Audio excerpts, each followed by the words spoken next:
Good morning, good evening, good day. For all you in the Eastern Central Pacific Time, good morning. It is 9 a.m. in the morning. This is Final Fantasy Randomizer Summer Co-op 2024, round of 16, or the opening rounds if you want to call it.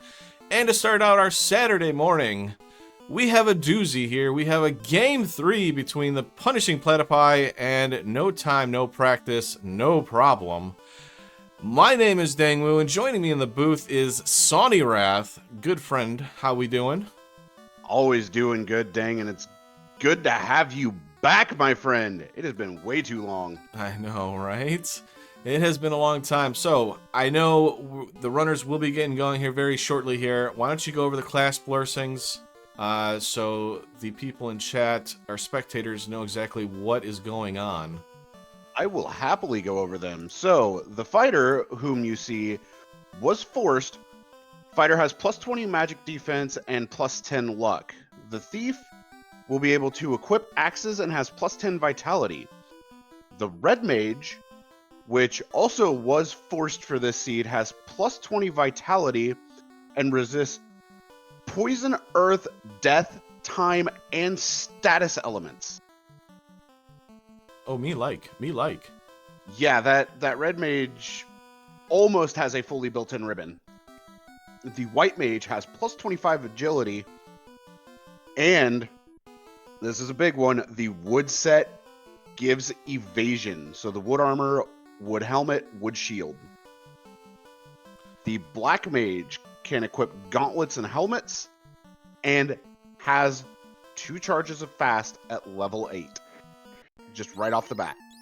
And the runners are off. We do see Thief Fighter red-black for Fry Teeth. Not sure what Kumo is running. Looks to be about the same. It could be Fighter Rainbow, though. Armor here at the start really doesn't look too bad. Hey, did we miss that out? Was that a Canaria City early? Yeah, it's an early Canaria. Oh my. Heal 3, good for endgame, good for keeping Quad X early. Wow. As well as Lit 3 and Warp. So for all those that don't know, Quad X, Death Element, and it's been buffed in this flag set, kills any enemy with 600 HP or less. Yeah, we like that. Oh, very much so, and we very well may be in for a fast seed with this early warp, because getting in and out of dungeons is basically at the flick of a wrist. And an early slab for sale for under $3,000? What is this?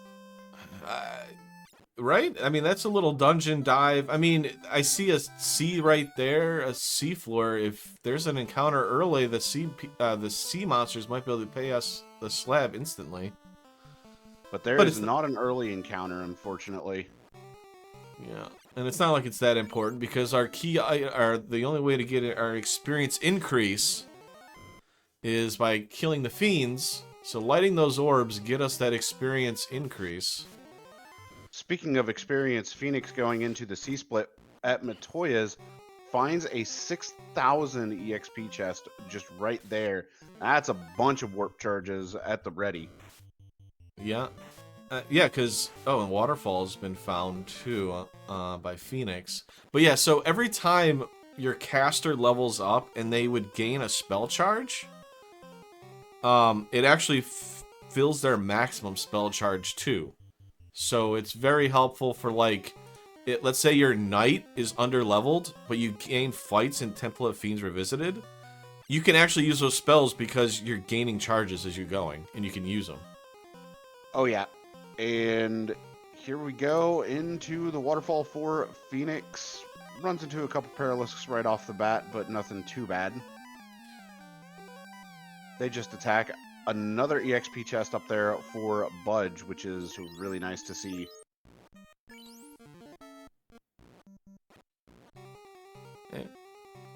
I mean, so right now, the runner, as you can see on the bottom left, that is a procedurally generated... Ooh, Canoe opens up the entire inner sea for the Punishing Platypi. And a lock stick. Oh, that lock stick is nice. Auto hits. Lock has been buffed. Auto hits, and it reduces the evasiveness of the enemies, which is very helpful. They can get very evasive. Oh, they absolutely can, and it gets scary whenever they're extremely evasive, and with how the scaling is, they can punch really, really hard. I mean, we wouldn't know anything about that. Nope, we have no idea.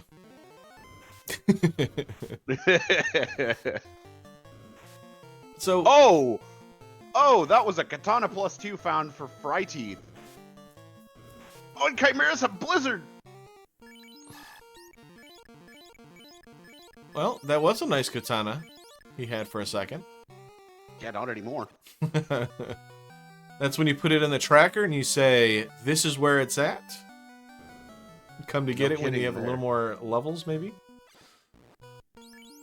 Ah, the old warp trick in Ice Cave, but it's for one treasure chest. Ooh, Gasties, that's good experience. Yeah, that's something to keep in mind for later.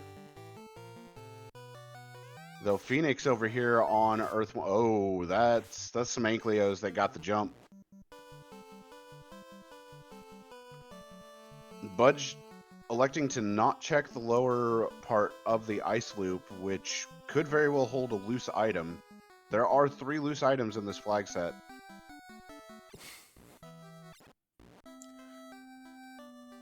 And there's Toph, Temple of Fiends. That's what we need. That is. Garland takes out the thief in the top slot. Fry Teeth electing to use Lit 3 instead of Quad X. Quad X more than likely will hit Garland. Actually, not even more than likely, it absolutely would hit Garland. Especially since its threshold has been pushed up to 600. So as you see there, Budge Mono received or obtained the slab. In co-op, we have a Lua script that allows our runners to, when they pick up key items, it gets shared after a certain amount of time. And when they reset, they essentially get it back, which allows us to play co-op.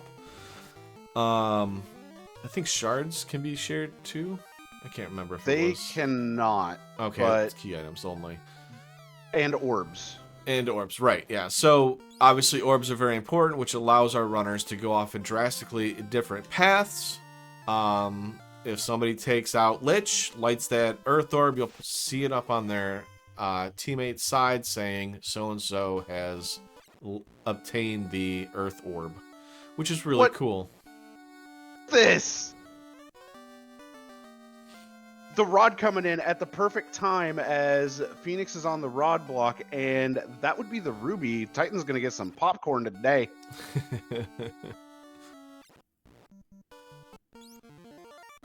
What is this seed right now? A fast helmet, a lock stick.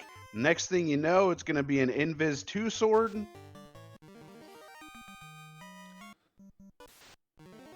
Oh. All right. That is slab obtained for No Time, No Practice, No Problem. I'm not sure if they have their canoe yet. I mean, it's a good thing that, you know, you had me tracking the right side, because let me tell you, slacking on that job 100%. Really on top of my game. Hey, it's all good. We're doing great. We're already having a good time. That's all that right. matters. It's a good time with co-op. That's the most important thing. You know, you get to hang out with somebody. You know, you have nice conversations with them. They give you directions. You don't yell at each other. Unless it's you and Greg, in which case you two tend to troll each other a bit. It might have got heated in our last match we just played. I wouldn't expect any less from both of you. Alright, canoe is found, so gamers have been making sure not to move, staying in the safe spot there so that their teammate gets the canoe. If you get ambushed and die before it's transferred over into the server, that is bad. Oh, so Phoenix found a Coral Sword +5 right behind the Vampire, which is a massive thief or fighter weapon. Mudgulls have sleep, which is not fun, and Budge is gonna have to rely on some magic. But Gaia has been located over on Phoenix's side, just behind that rod block. Interesting. With no Houses- bottle, with bottle means they're gonna have to make that long journey again. Yeah, houses for sale at 1468, not a bad price for them. It could be much worse. Level 8 Bane, a little unfortunate to see, and level 8 White Magic in Gaia is nothing of note. I mean, the best that you might have there is Fog 1, but eh. Level 7 Exfer, and ooh, a Black Mage Learnable Lock 2. Alright, so we got time here. Not a whole lot of craziness going here. We're going to be checking on some random stuff. Obviously, we're searching. We're doing a lot of searching because, as you pointed out, we have 3 loose items.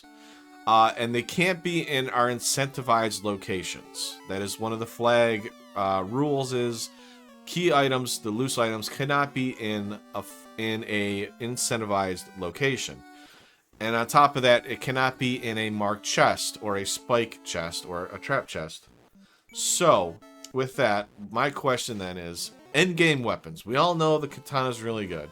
We know Masa is just before Kraken. It is in a shared chest that has just been put in with our flags here. That is just before Kraken in that centermost room. So, you brought up the Coral Sword. Coral Sword gets extra damage towards aqua enemies or sea enemies. And you might ask yourself, well, why is that so good? The elemental plus damage is plus 40. So if you're swinging 5 times, you're almost getting 200 extra damage. If it hits all 5 times. So that's pretty good. And you got to keep in mind, with Kraken, extra damage is extra damage. You're not going to turn that down. Exactly. So what that allows us to do then is Rune Sword becomes good because it does extra damage against spellcasters. Spellcasters. Yep. Lich, Carry, and Tia 2. Yes, please. As well as the Dragon Sword for Tia 2. Yeah. As well as Tia 1. Yep. So, I mean, Rune Sword definitely becomes really good because of that. Kraken, you know, you can pick up the Masa if you need to, which makes, I think, the Rune Sword so powerful. And why the Excalibur is not in this flag set is because it's really good. You would be too powerful with the Excal. Yeah. And I mean, there are arguments to be made that the Excal should be considered one of the strongest swords, but you have to keep in mind that against Chaos, your Excal is basically a butter knife. Which feels bad to say, but at the same time is very, very true. So the Excal, or I'm sorry, geez, I like the Excal. My teammate Gregory does not like the Excalibur. So we find the canal that is in the incentivized location in the floating castle, which is in a random spot. Ended up not being in too random of a spot. So now they don't have to check a whole lot of chests in the floating castle and Mirage anymore. Ooh, but runs into Onrak right after Sky 2, after picking up that incentive, which means that we're gonna walk right back out. Oxyale, you're just gonna have to walk back out. Oh, he didn't save. Interesting. I'm surprised Budmano didn't save and then walk. I mean, no, it's kind of a waste of time, but like, wait, is Budmano running with just 3? He had a chance to, and now he's gonna pay for his sins. He's gonna pay the price here. He's gotta get these Manticores down, and it looks like they don't have too terribly much HP. He's gonna run lit 3, but no, he's gonna get punished. Okay, it wasn't too bad. I thought it was maybe a little bit deeper. Yeah, I'm kind of surprised Budmano didn't revive his Black Mage there in Onrak. I mean, it wouldn't have helped any against the Manticores, but... Alright. Provoca has been located and does have the ship. Well, we have the canal open. Now we have the entirety of the world, except for a few key locations, are open to us. except for Gaia and like 2/3 of the Cardia Isles. Yeah. I mean, level 2 Fade Wall? What is this? Fade and Wall. We love Wall, especially with the wood armor. I'm just saying, if you get it on one of your melee attackers, wood armor, you just cast Wall. Well, I mean, that's if you have a white mage. Well, you know. Listen, if you're not bringing a white mage, what you thinking? Oh, wait, no, you said it was level 2, right? Yeah. Oh, I mean, that's the red mage learnable. It's red learnable. Yeah. It'd be alright. Is all good. And they all have knights, so knight can cast it too. Oh yeah, that's gonna be Fade and Wall for the knight, which is gonna be super nice. You know, it was brought up in chat. I missed it. Level 2 cake? That's all we need. And Brack. Ah, who cares about Brack? It's all about the cake. I mean, this is fair. You are the cake boss after That's all. That's right. Ooh, that's an iron goal in a chest. This fight actually could be doable. Alright. Especially since it was an ambush. Yeah, we should pay attention on the... What? What happened? Got the iron goal down. What's going to be in the iron goal chest? The dragon sword! Okay, weaponry is set. Literally. Yeah, we're definitely looking, I mean, decent.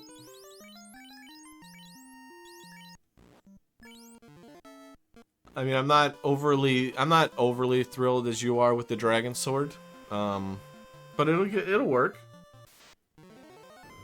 It can definitely do some damage.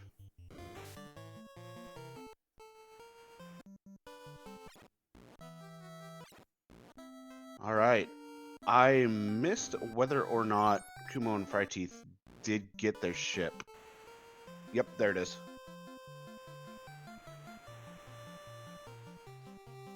All right. Phoenix making use of the ruby, finding out where the Titan's wormhole leads to. Budge sailing out right now. Kind of weird to be searching that. Yeah, I was gonna say, there's nowhere that would... Okay, I guess probably transferred him across the world. I mean, faster route to where the ship's at, to be completely honest.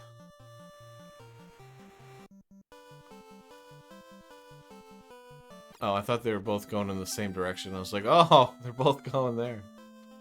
Nah, Budge is going to pick up that level 2 Fade and Wall, most likely. Which I am a fan of, as well as that level 2, at least Brack, hopefully Cake as well. You know you want to grab Cake. Nope, not grabbing Cake. Tell ya, I'm let down. Hey, you're the whole reason I grab Cake anymore when I see it. Look, so there's a couple things here that I think I have to like tell people is like, and I don't want to give it away because I think it's really cool, is like Cake on Lich 2 can save you turns. Now I don't always use it, but it can save you turns on Lich and save you resources, especially on Long Topher, because it's got such a high chance to land on Lich 2. And if you are in a dangerous spot against like Kraken 1, things like Confuse has like a greater than 20% chance to land. So if you have nothing else to cast and you have like a Confuse hammer, use it on Kraken or Carry 1. You know, like on those dangerous dives. It's got such a high chance to land, and it can just save you the headache of getting one shot by Kraken or Carry if it rolls, you know, really hard, really high. And at the same time can just turn around and do a lot of damage to both of them. Oh, these air elementals are literally nothing. They're paper. Yeah, we love that. For some opal armor. Odron asking in chat, I want to see someone expert in mute. What is that, a 6% into a 3% chance to land? I love it. I love Yeah, the. it's a I- 6 and 256, or a 12 and 256 into a 2 and 256. Perfect. Because the RNG fixes on, which actually nullifies the 3 and 256 and makes it a 2 and 256. Yeah. It's fun. Oh, speaking of Lich, Hey. If only Phoenix. Wait, I don't think. Did Phoenix buy cake? Come on, Phoenix. I Cake. hope Phoenix Cake bought Lich for cake. us. Do it. We do it for the millions of fans of FFR. We're about to find out. I mean, No, mute would be higher. Oh, interesting. All right, what do I we mean, got going even on here? still- Fast hammer. We're gonna do that. Oh, there's the cake. Yeah. Oh, you Let's did- go. You got. Come on, first turn. Oh, so easy. I tell you. easy game. Easy game, Right easy there. life. You're right. You're right. Right there. Easy game, easy life. That's how we live. Ah, we love it. I knew as soon as you saw Kate come out with initiative, we had some good stuff happening. But that is the Earth Orb lit for the Punishing Platypi. Bro, tears to my eyes. I'm crying. I believe it. That was beautiful. It was beautiful. So the important thing, well, I guess it doesn't really matter because, like, if it had been because of the set RNG, if Budge needed to take on Lich in that situation, also he would then be able to know that he can cast Cake in his third slot Black Mage or whatever it is, the caster, and be able to get the Cake to land on turn 1. There's the loose bottle coming in from the Agama floor. And I mean, while things are going, let's also talk about the set RNG. That's something new with co-op. Something that our runners can track. Basically, when you engage in a certain encounter, like the spike chest and stuff like that, it's basically going to be a set, like what the enemies are going to do, and it kind of changes depending on. What is it? Small. You can do small little tweaks to adjust it. So, like, if you know, let's say the Whiz Vamps attack the third slot, you can put your knight there or your fighter there and absorb that attack better instead of getting one shot on your caster. And the information sharing with set RNG becomes important in Topher. It, like, the level of importance that it has within Topher cannot be stressed enough, because as you've seen even throughout this early part of the tournament, many a run have gone into Topher not adapted to set RNG properly and just died. And speaking of, there's Cake landing on turn 1 for Fry Teeth. That's what we like to see, Fry Teeth. Oh, I unclicked it. That's funny. So the question in chat, are we team carbonation or hate fun? I mean, look, I like to live my life in the FF world, racing world. Kind of like, you know, I just do things in the moment. You know, sometimes I have nothing set in stone, you know? You get somewhere and you're like, you know what? I talked to the Grey Dwarf, or I talked to the mermaid and bye-bye mermaid. I mean, it all depends, you know? I What mean, mood I'm in. if they're in my way, they're getting the axe. Bubbles usually gets the axe anyway. That's an ice gauntlet. That's actually kind of powerful because the tier 1 elemental spells do the equivalent damage of the tier 3 elemental spells. The only downside is single target versus multi-target. Doesn't this also help out the Confuse spell? Because Confuse uses level 1 fire, right? I think so. I'm not 100% certain. Yeah, that's why fire did so much. Yep, is because it got increased. So the defense sword is now a stop sword, +5. That's time magic that paralyzes. Pretty good, since most enemies don't resist time. Indeed. But it's just not as accurate as it needs to be. But then it'd probably be a little too powerful. Alright. There is carry found for Budge. Gonna check the chest here in case there is a loose item. Alright, so what spells does Budge Mono have? Can we take out Carry? I don't think any of them picked up a Confuse spell. But, stop. It can still hit. True. Stop can hit. I don't remember what the chances are. It's decent, I think. Because Carrie's got low MDef in the first version. Exactly. It's low enough. Let's go air quotes. Low enough. Low enough.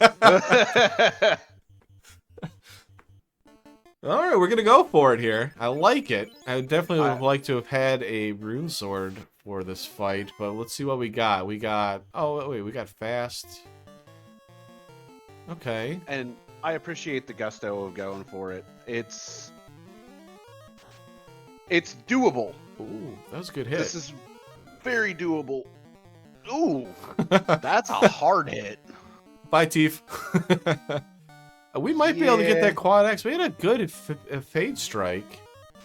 Good turn order. We did about 300, 400, 500. Ooh, Sleep Touch. I think we quad X here. I think we fade quad X for sure. You got a quad X. I think here, you done about 500. No, goes at 3. Oh, we're running out of quad X here. Quad X. Quad X. Do it. It's time to quad X. There it is. Come on. Going for it. Oh, it's a big hit. 6 hits for 100. This might be clutch. Ow! Ooh, not quite yet. She's got to be close, though. Well, never mind. Well, Carrie said, you seem a little dangerous here. Let me just one-tap you real quick. Pretty much. No, that was. I mean, that was a good fight. So we know Carrie's got over 1,200 HP, just about.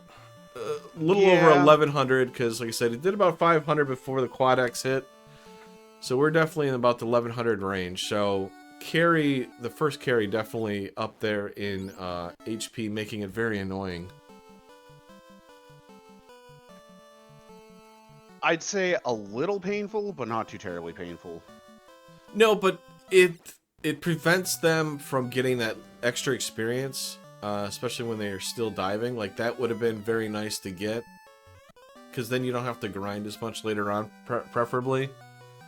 Indeed. We see a Matoya turn in over here on the Punishing Platypi, and that yields the herb, which, you know, Budget just found Elfland Castle.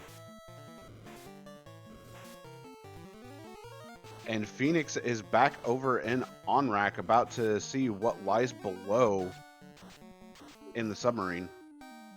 So Kumo's here in the marsh split. That's going to lead to Carrie. It'll be interesting to see what if Kumo ends up taking on Carrie here. I mean, there's a possibility of it happening. Yeah, I mean, I can totally see any runner there trying it out for sure. Vorpal +1. I mean, it's something the knight can swing. Yeah, I mean, and there was a black shirt available, cast level 1 fire, like we mentioned before. That does increase damage.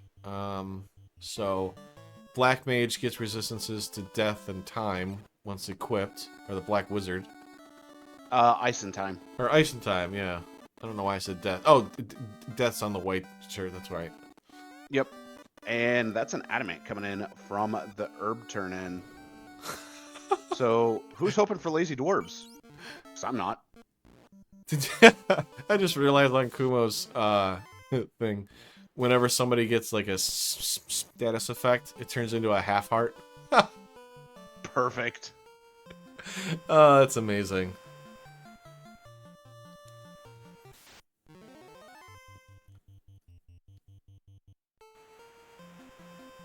All right, so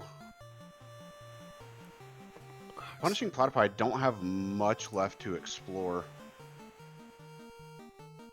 Yeah, I mean, we're still searching for the loot and the key. Those are our required key items to get into Temple of Fiends Revisited. We're going to want the tail because we have a katana for our ninja. We have a Vorpal, which would be on our knight at the moment, unless we find, like, a rune sword. And like I said, Masa's later on. That can roll plus.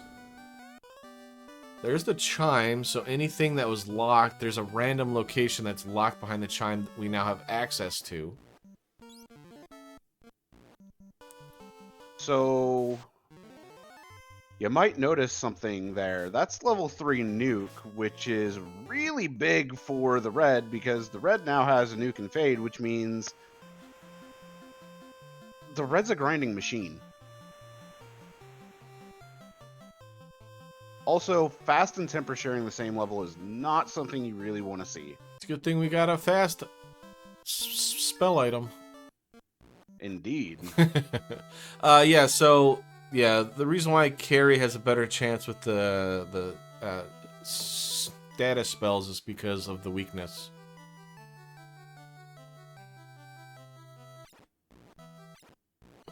All right, budge back over into the C-split. Oh, apparently... Oh, yeah, that's right. The BM has level 8 fast. See, this is why we need chat. You know, it keeps me honest.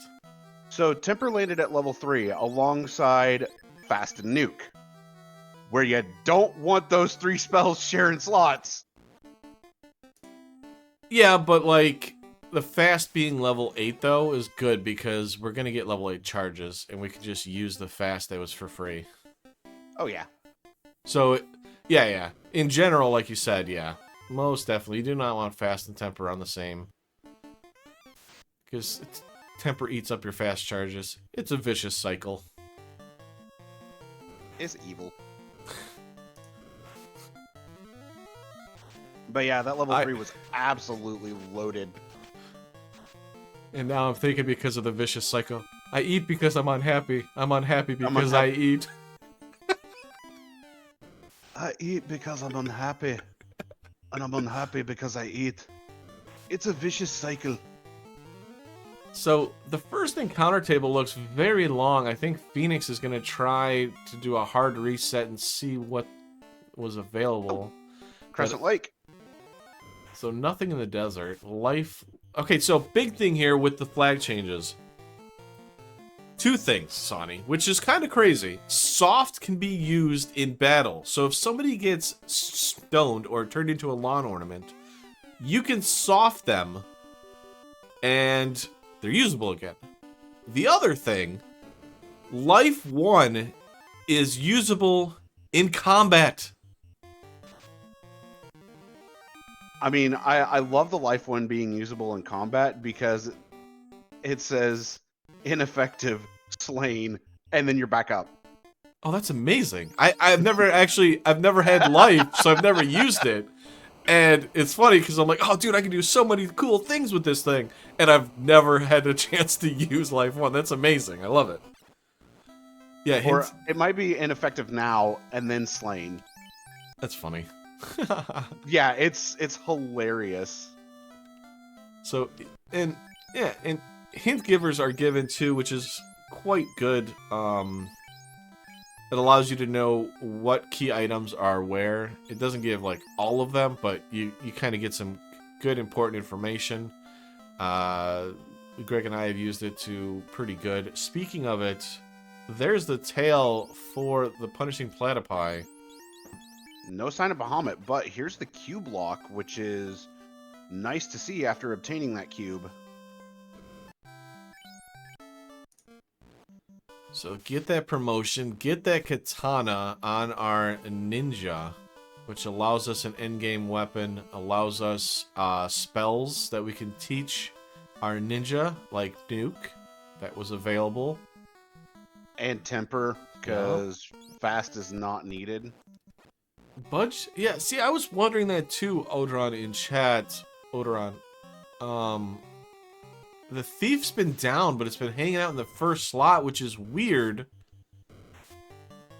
It still gets the agility bonus, which means it can make preemptives happen more often. Yeah, but the reason why I say it's weird is the run chance. Like, he's trying to run from things when you have a thief. Like, the thief in these... I don't know. It's probably a personal preference by Budge Mono. I am not going to discount... It's just a weird thing to me, but, you know, he has a plan. He knows what he's doing, so... I mean, we'll just have to wait and see what the grand scheme of the plan is. Though, with how set RNG works, it actually could cause a backfire to happen. That's a big gold chest there for Phoenix, 45,000. Not that it's really needed right now, but really nice to see.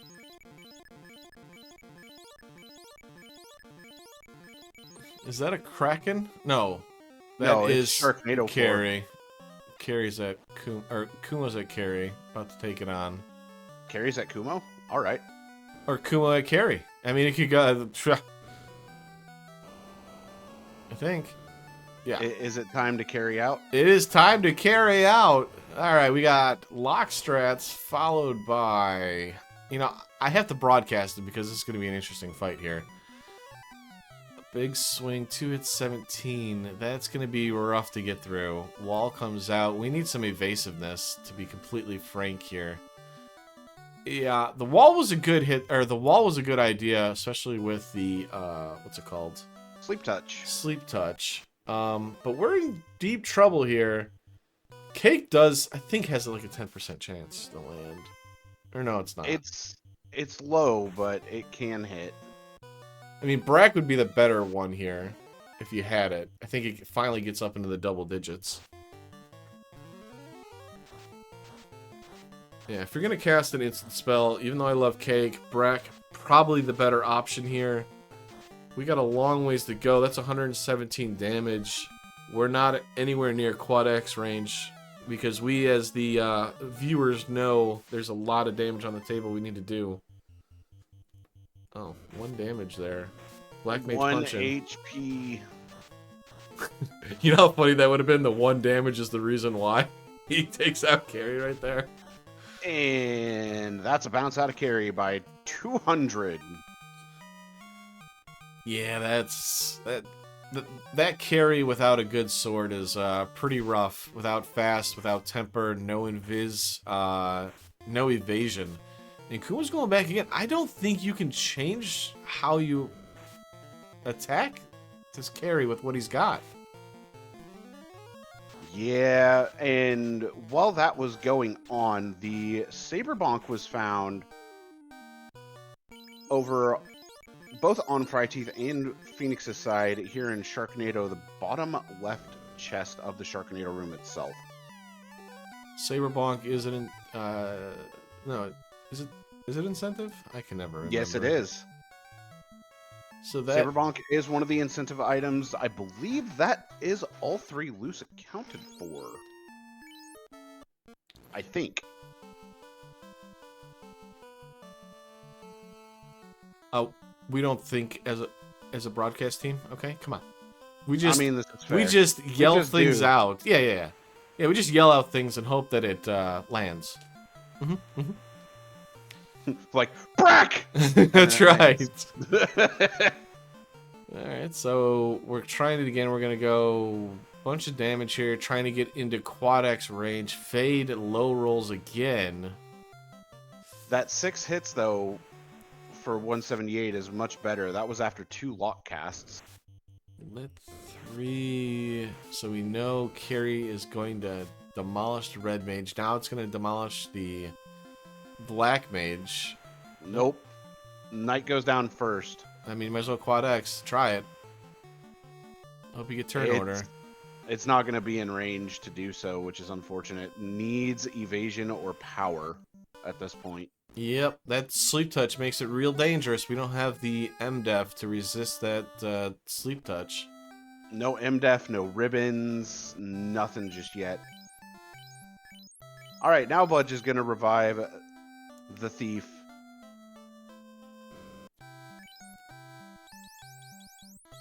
And I believe is looking for houses, but not going to find any right now. That is the worst feeling ever, is when you go into a town and there's no houses in the item shop. Yeah, it feels bad, man. But Melmond at Elfland means that slab translation is doable, which means the slab turn-in is about to happen. And we're about to see what the Lefanian people have. As Phoenix is going to attempt carry. Okay, now what is Phoenix? Is there any... Okay, so we're higher level on Phoenix's side than when we first tried it, which is good. But Sleep Touch is still a problem. Because it's going to be the second slot that gets hit instantly, right? No, it's the first slot. So attacks the first slot, then the second slot. It goes 1, 2, 3, 2, 4, 2. And you... Okay, so we got Temper and everything. That is a Coral Sword being casted. Bad turn order. The thief gets pounded. Now it's gonna be hitting the fighter next, which is bad. Because the thief goes down, the targeting gets switched now. Coral Sword, 530. We might be in Quad X range here very quickly. It's a possibility. The fighter's up still. I think he Quad X here. Okay, nuked. That's fine. 169. Average roll, yeah. Carry's almost dead here. That's definitely This is Quad absolutely X. Quad X But range, but no Quad X available. There goes Carry. That's a Fire Orb lit. That's also a floater obtained from Lefane. I mean, that's really good. That helps with our levels for the end game there. A little more experience for the fights. Less we might have to grind later on, especially if we have a lot of exploring left. Tail pickup on the right-hand side. Always good. And Floater's about to be picked up by Kumo. So I think... So we're probably looking for promotion here, obviously. With a 1-orb lead. It's a very close game, because it goes very quickly, especially we know where Toph is. We're still on the hunt for the key and the loot. And with it being a mid-Topher, if you don't know what mid-Topher is, it takes away a lot of the tediousness that is Temple of Fiends Revisited, the dive. Basically, you get easy runs to all the fiends. Obviously outside of Tier 2, because there's no like map edits we can really do with that one. So a lot of the random encounters have been reduced in that manner. And of course Masa 2 is just before Kraken, which is nice. Ooh, Kraken over at Gaia. That is a crown obtained for no time, no practice, no problem over at Sarda's Cave, where Sarda was living, actually. There's Kraken located for Phoenix. Is Phoenix gonna go after the Kraken? I think so. I think we're about to see a Kraken. Yeah, I mean, I didn't see any Invis casts. Is an Invis, like, red locked? Was it locked out of Red Mage? I think it is, which means that Roost Stick is going to come in handy. That is the key coming in from Astos. So, Quad X going to go out and dead. So that is our required item. That is how we get into Temple Fiends Revisit. Wait. Yeah. That's one of them. Yep, that is one of ours. Sorry. I was trying to think of Mid Topher. I was like, did it change? Still need the loot. Yeah, but you need the key still. It's just, yeah. Yeah, for whatever reason in Temple Fiends Revisited, they locked a room. Somehow they knew. Somehow, 30 years later, almost 3 years later, Nacer knew that there's going to be a randomizer and that the key was going to be required.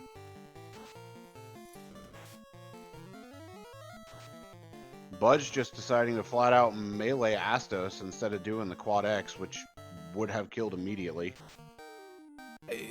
It's one of those things. So Canary Lock's going to have our next key item. Is that going to be the loot? Kraken on the bottom left, that's the ribbon. That's important. We need that. A ribbon is always nice. There's going to be probably key, ruse stick, and ribbon in Canaria Castle specifically. Going after the Kraken kill. 4 hits, 279 already is big. Going for the Brax. Thunder's going to come out. Everybody survives. First Brack goes out ineffective. Lock goes out to reduce that evasion. Canary Castle's been found. 3 hits, 447. Second Brack goes out ineffective. Phoenix is still going with the Brack strats. At this point, I think Quad X or Nukes would have been the better option, but Kraken Quad being X at nice. this point. Yeah. Quad X at this point will kill. Third Brack comes out. Broken into pieces. There's the ribbon for Budge. There's the Kraken down for Phoenix. And now it is time to go to Northwest Castle and pick up a ribbon. Oh, TNT is still outstanding. I forgot about that. Well, yeah, but that'll lead to one of the things that you mentioned. Yeah. Since it's a fetch quest. Borkin into pizza. Love it. Oh, yeah. Always borking into pizzas.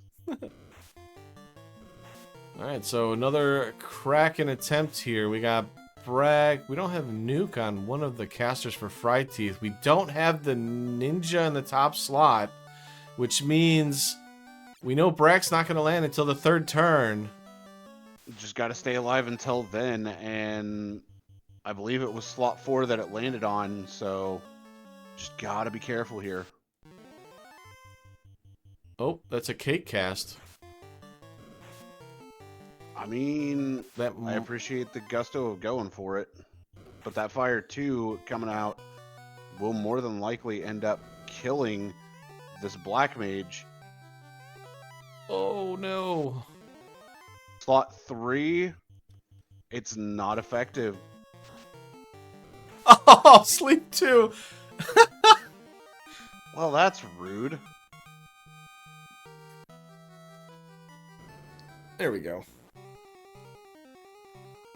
Slot 3 still gets it done. Martian incentive TNT right off the bat in the linked chest. Time to head back to Dwarves and turn in that TNT. And that'll be the loot, if I'm not mistaken. Should be goboed. I'm not sure what incentives are outstanding right now. Did we get the roost stick? I believe so. I mean, I haven't seen anybody cast a ruse, so that might be out there still. I mean, we're about to find out. Yeah, I mean... Yep, that's loot.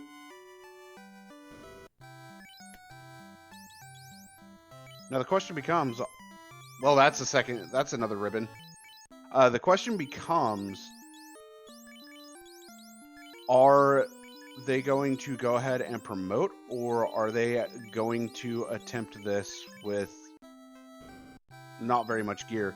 That Aegis shield kind of says promotion to me.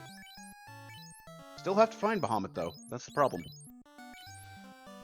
Yeah, and Tier 2. We still gotta find Tier 2, Bahamut. I mean, there's still a lot of, or Tia.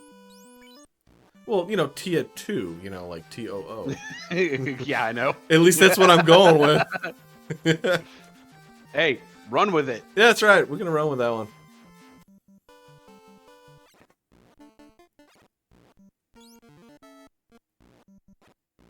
I mean, we're definitely in an interesting situation with our endgame gear here. We got a sporadic of stuff, not a whole lot of invis available on our red wizard, which... Okay, there's all three loose. The Ro16 was loose in the Volcano Armory. Okay. So, yeah, invis 2 is level 5 magic, which...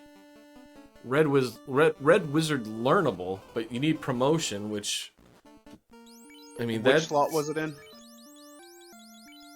Level 5? I think it was in the third slot.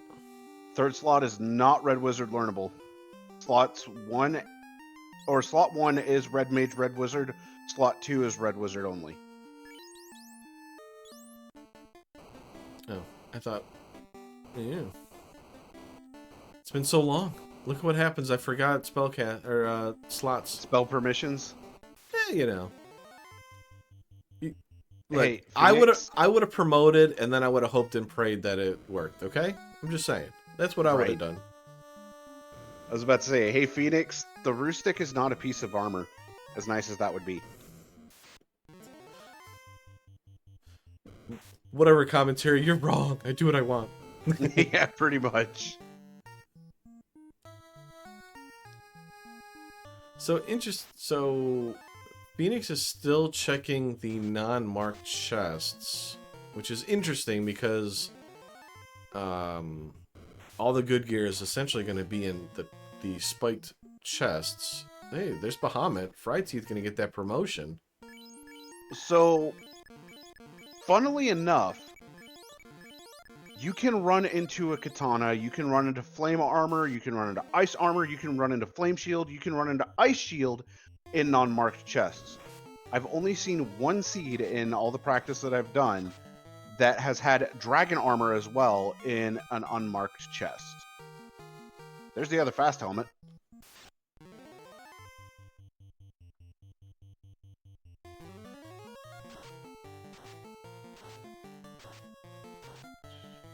So Tia has been found. We have promotion on for no time, no practice, no problem.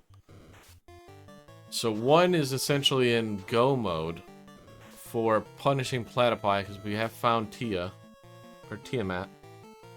Indeed, I don't know, but off the top of my they're head. Unpromoted. Yeah, I don't know off the top of my head how far out no time, no practice, no problem is from go mode, but I have a feeling it's not going to be long. The Platypi are going to have a slight lead just because they do have more orbs lit. There's the Ro16 for Fryteeth. We'll soon find Tiamat down here.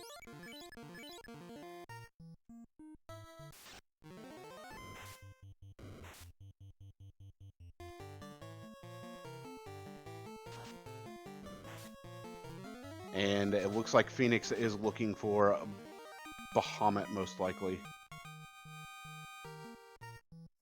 So our end game. So we got time. So let's think about our end game here.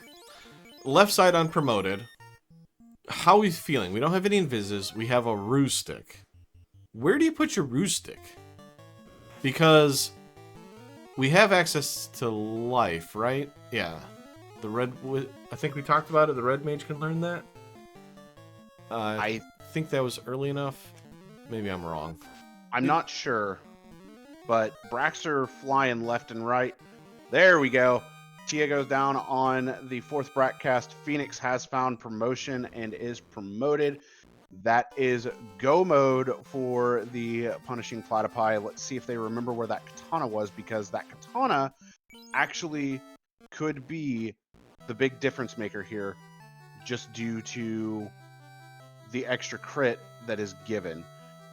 That Vorpal +1, where it is nice, I think the Mazu would be taken over that.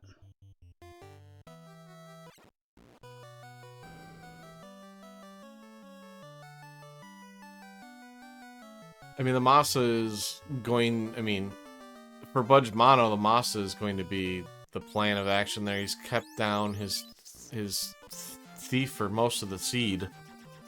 I mean, you say that the Maza would be the plan of action, but remember, Topher Grind is a thing.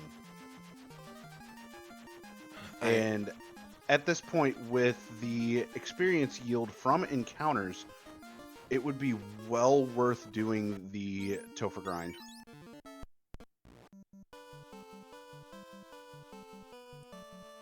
I think Phoenix is just going to go with what he's got.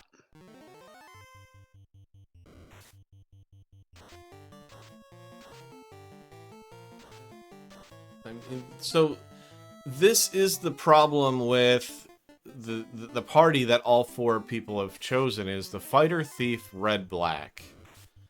We have now locked ourselves out of white magic that is helpful for the end game.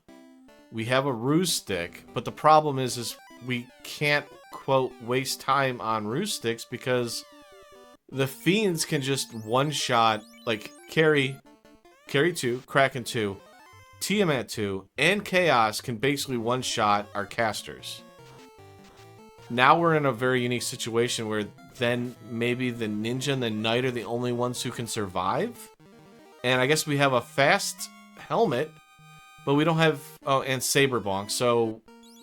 I don't know, this is... So, weird there's situation. a fast helmet, there's a Saberbonk, there's a ruse stick, and there's a lock stick.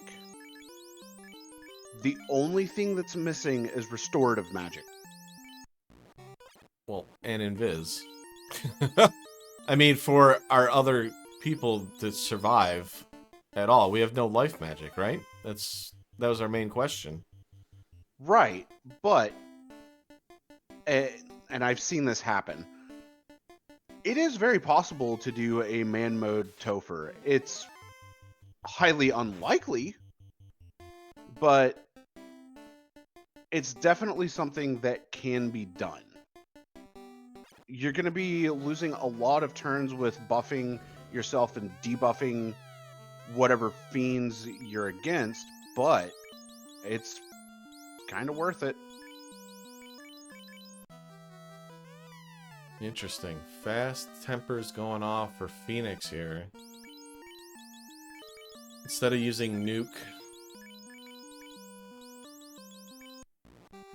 But this is our first look. That is Nuclear coming out, so that's a non-elemental spell. One of the 4 Nuclears is out of the pool now. Good information. Not doing a lot of damage either, which is nice. And Lich 2, as expected, is a speed bump of all speed bumps. Well, I'm going to use up some resources with those heal potions. Oh, we're going to take this fight. Okay. I like the prospect of taking this fight, as this is a high experience yield fight. And on the right-hand side, for no time, no practice, no problem, we have 2 fiends. Carry, they're going to try and get their revenge. And Tia 2, which we have Brack, which landed, I believe, pretty early in the cycle. Or the encounter table. Or the RNG, whatever, set RNG. It was turn 2 on slot 4 that it hit.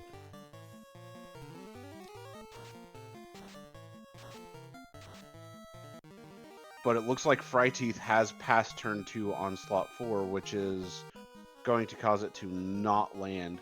Hold comes out, gonna paralyze that ninja, and it looks like Kumo is getting some good damage dealt here. Is that is a race terminated on carry 1 for Kumo, and that is the Fire Orb lit. Quad X from Carry takes out the first slot Teef.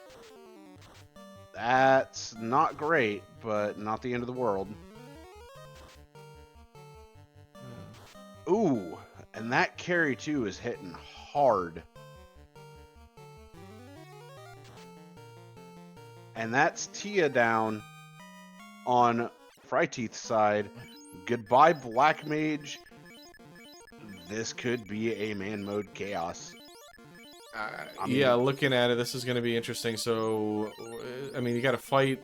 Oh, it doesn't have quad X on the red wizard. Cast nuke, which fair enough. We like that.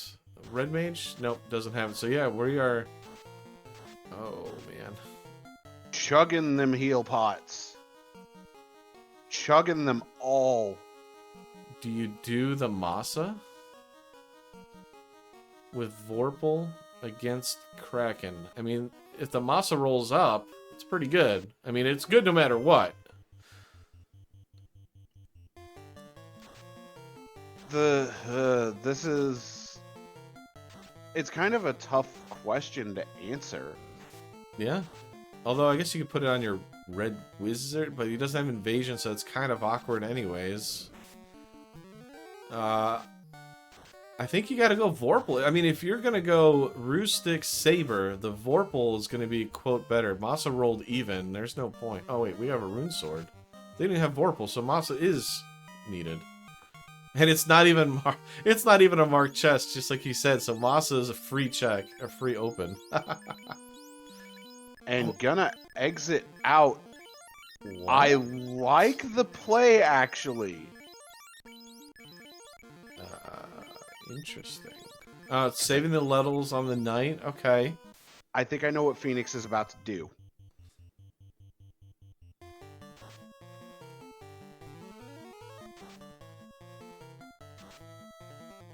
This is exactly what I was thinking Phoenix was about to do. It's time to buy some magic on the ninja, as well as potentially some on the knight. And get Cure 3 for the red. So there is at least a source of healing magic now, which is a plus. Gonna restock on the heal potions. Well, here is our solo army. Budge Mono with the knight getting crit through evasion.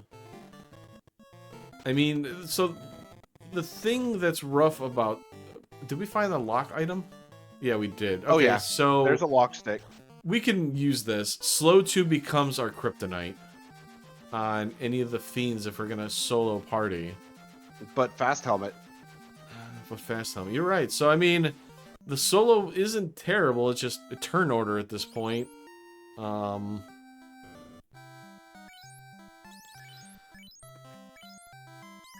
Yeah, I mean, there's so many items that allow us to do a solo dive.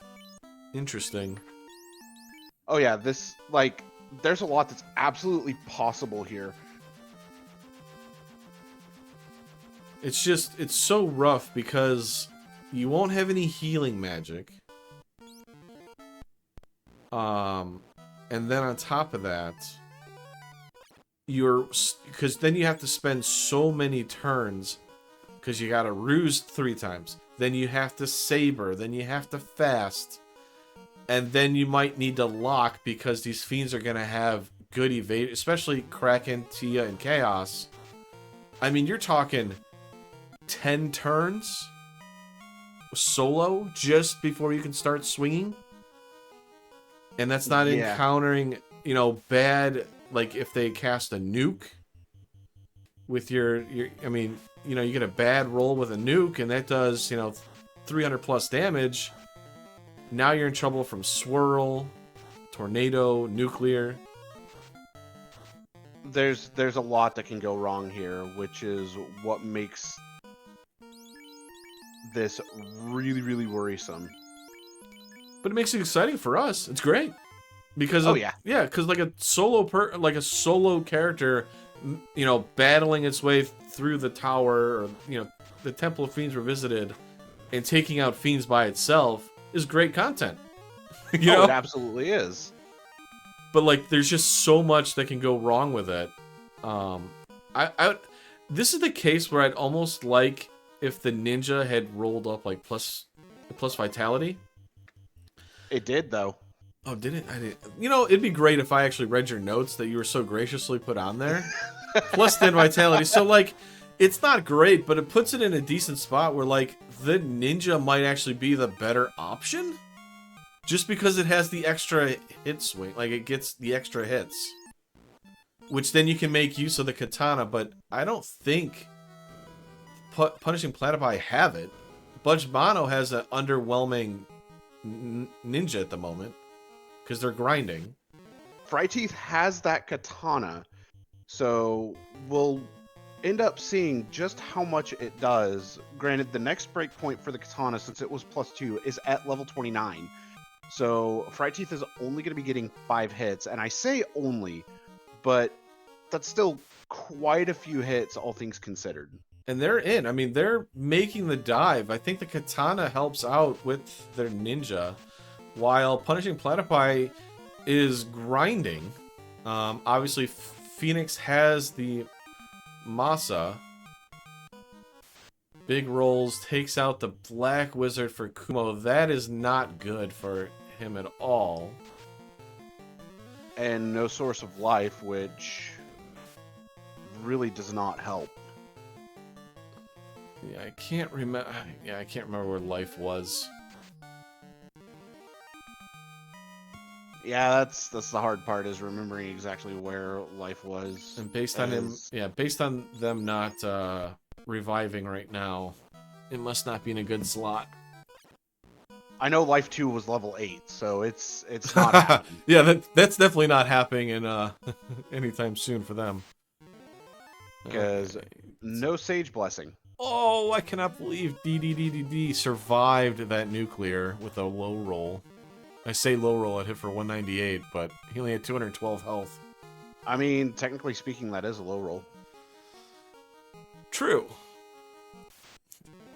I think it's a low crit, right? Yeah.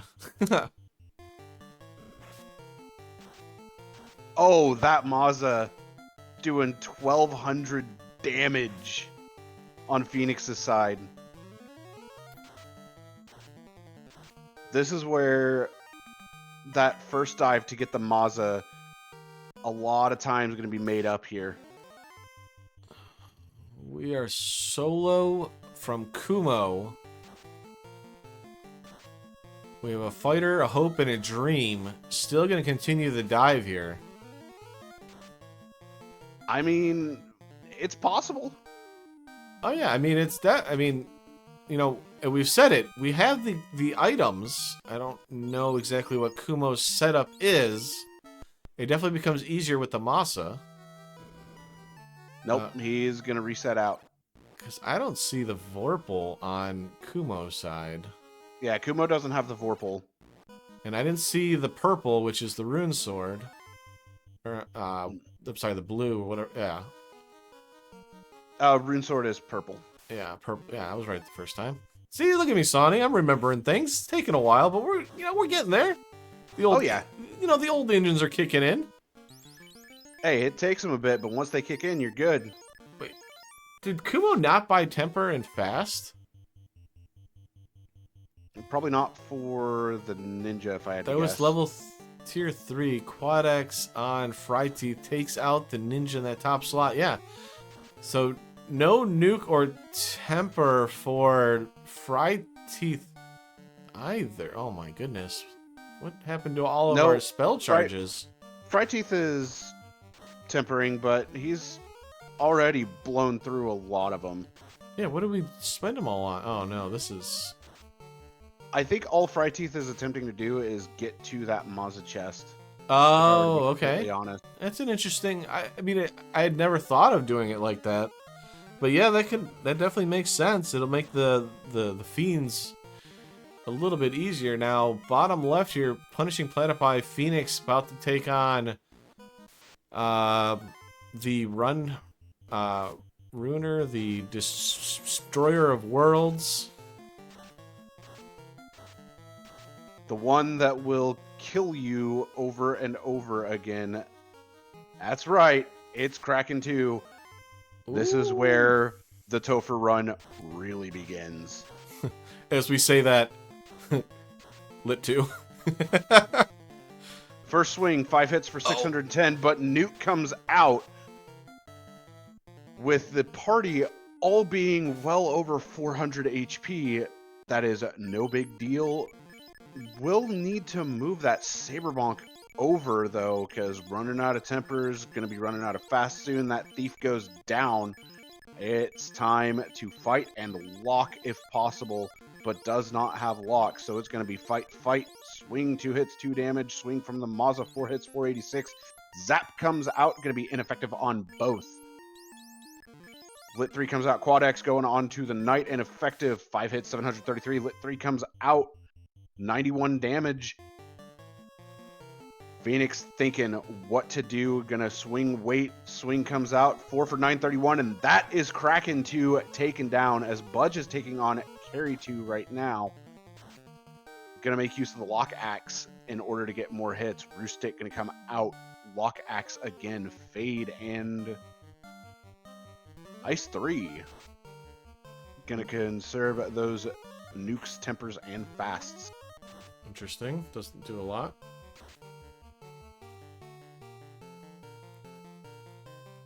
Ooh, an ambush for Phoenix. Gonna use up a lot of the heal pots. Fade's not gonna take them all out. He's gonna take half of them out, but does get away from the encounter. Literally one move away from Tia 2 and you get ambushed.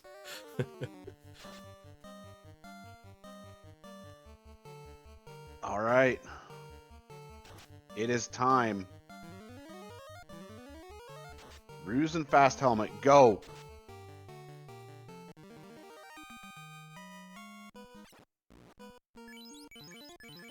And now it's time to start locking down.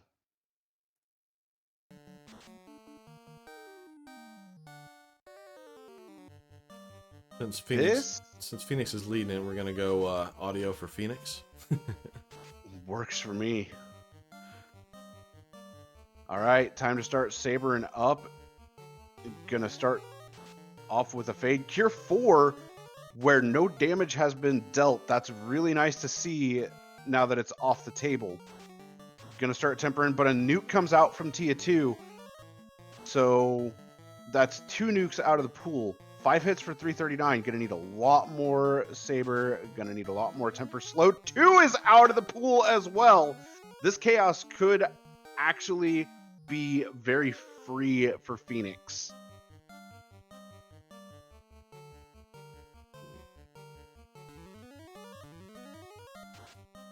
Fade coming out for 308. Stun connects on the Knight.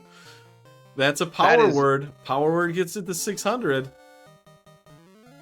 Brack gonna come out ineffective. It's Brack and Prey time. So this makes it dangerous. With him being paralyzed, those evasion stacks are basically taken out, but Tiamat says, I'm not taking advantage. We're giving you freebies. Oh my goodness, this Tia is just being way too nice. Yeah, and at this point, I would say Phoenix just needs to swing for the fences.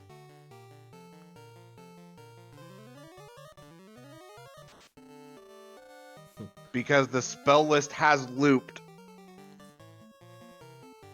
That nuke is coming back around very, very soon. And if it high rolls that Knight, that's going to be danger territory. But 6 hits for 901. It max rolls the Knight. This is some dangerous territory right now. Another 6 hits for 924. Slow 2 does miss, fortunately. And going to keep using Cure 3. 7 hits for 1,031. Stun connects again. Oh, no way. I mean, nuke, or Fade. Cast Fade. Yeah. He's got to be almost dead. It's time to blow Fades and nukes. I mean, we've done... Yeah, it's got to be close. There is the non-evasion. I knew it was going to happen. Oh! Bingoed!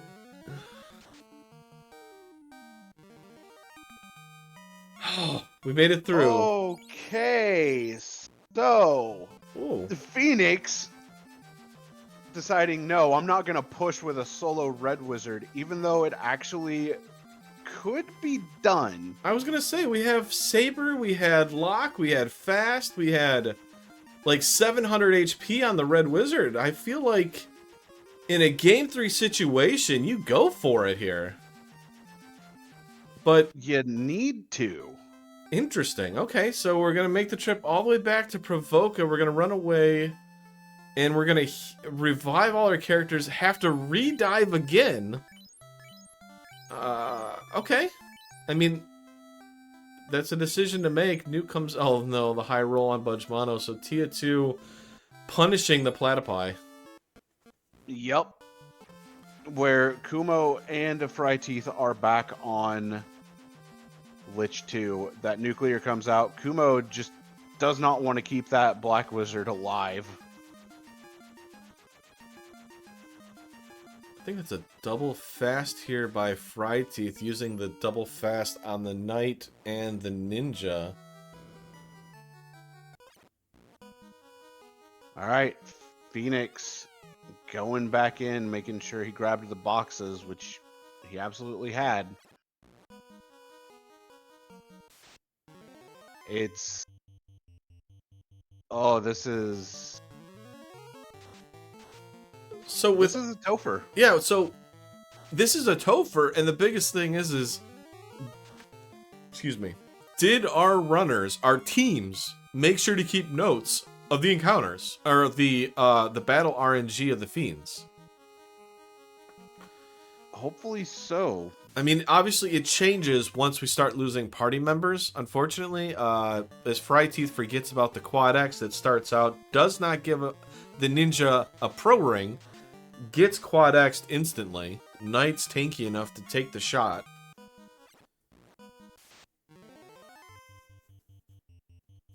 I like how Phoenix is playing this out, because going from Earth Floor with 2 Gurmadusa encounters straight to the first floor to get a Worm encounter, maximizing EXP gain right there. You see the levels on Fryteeth? He's 44. I'm not surprised! Budge Mono's in the 40s also, I think. I saw Phoenix in the 40s. Yeah, everybody's in the 40s. Like, This is not something you normally see in an FFR, but you got to do it when you don't have any like secondary invis to cast on anybody else.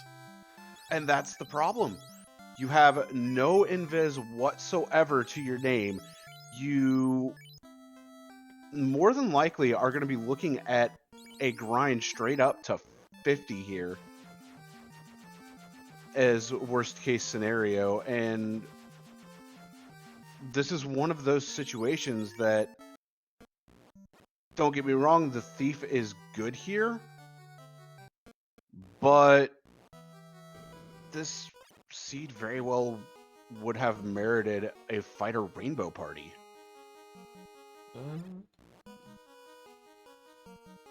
I love my thieves. I mean, it's either fighter rainbow or fighter thief white black, or white red. I'm sorry, because red was forced. So that way you have your restorative magic, you have your invis too, you have all of your necessary tools. Level 3, even though it wasn't known at the time, has everything needed. See, this is... I mean, the white mage gets plus 25 agility and the wood set that you pointed out at the start. Like, white mage already is looking good for me. Because I just put the wood set in, and now he's got really high evasion, so I don't have to worry as much about it. Now I got to worry about AoE kill spells, but... Okay. We Solo, have here we go. a Fryteeth running solo here. Has everything needed on the Knight right now. Rused up, ready to go. Tier 4, we love to see that. Free. I mean, Tia really... It should be fine solo. So, oh no, we got the paralyzed. So we have to make sure to stay above 600 HP. But that shouldn't be too much of an issue here for Fryteeth.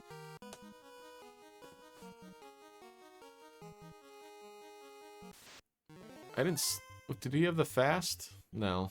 Yeah, he fasted. Oh, did he? Okay. Slow 2 missed, which is good. And already dealt about 1,800 damage. That's 2,200-ish, maybe 23. Yeah, but Tia, I think Tia's too big is the problem. I think you're right, and this is where things are going to get kind of scary. Because here comes the paralyze. Right after the slow 2. Oh, we're close. We might actually take him out. Oh, it's stunned. Okay, so the ribbon actually saved us. There it is. So for whatever reason, when Phoenix was doing the dive, didn't have the ribbon on the knight, and kept getting stunned at 600. For some reason, I thought it was non-elemental because it kept hitting, but yeah, must not have had the ribbon on the knight there. Costly decision for Phoenix. But Fryteeth solo a hope and a dream here. We might see our first Chaos kill, but our first look at Chaos. Oh, wait. We have the Twilight fan pack. Yep. But gets away from it. We are going to have the first look at Chaos. This is where everything's going to either make or break. If Chaos is punchy, this is fantastic. If Chaos is not punchy, then issues are going to be had in it. Ooh, opening up with Ink and a Nuclear. That's not good. And then Bane following up. Rused up, ready to go. Fast, going out. Time to start sabering, maybe? No, gonna immediately pivot into lock. It looks like Chaos is very ability happy here. I mean, I think this is doable by the Red Wizard for Phoenix for sure. With a ribbon. All right. And Cure 3 available. 6 hits, 650 to start. 6 hits, 577. Crack comes out, free turn. 3 hits, 392. Swing comes out and a miss. Another free turn. 7 for 472. And it's just A and Pray. 7 for 788. That's a big crit coming in. 3 for 802. Another massive crit. 8 for 804. This Chaos is not going to be long for this world. 7 for over a grand. Here we go. 7 for 266. The final nuke comes out. 8 for 812. He's down to 270. He's got to take Chaos down. And Chaos goes down for Fryteeth. That is a 1G for no time, no practice, no problem. Budge and Phoenix now need to make it through. Kumo looking to attempt to seal the deal for no time, no practice, no problem. Yeah, I mean, Chaos really wasn't an issue for the solo. Tia was because of the high HP pool and the fact that Cure 4 came around so fast. Chaos basically gave you the first 3 rounds to ruse. And I definitely think if Phoenix could have dove and killed Chaos with the Cure 3s that were available to keep his HP pool up. Indeed, and Kumo not deciding to get levels is just going to keep pushing. And with that Sun Sword and its lack of damage at this point, it's not looking good. I mean, don't get me wrong, that Knight's at 41, but with the Sun Sword, you're not going to get through unless you go to higher levels. Yeah, the Sun Sword's going to be a little rough there. It's just not as powerful as the Vorpal with the crits at this point. I mean, it's fine for an endgame weapon. It's just with the fast and the tempers, it just doesn't spike as much as the Vorpal would. Exactly, and without being able to get through carry 2, that just continues to lead into more and more issues. And coming through the left-hand side, punishing Platypi. Kraken 2 is down for Phoenix. Budgemano trying to make his way through. Nuke's already hit. Everybody's still alive at this point. Good turn order. Maybe that knight will get a couple swings. A good swing here. 3 for 539 is not bad. It's not great. Maybe a quad X here? Yeah, I was going to say, try a quad X. Unfortunately, Ineffective. Yeah, bad turn order.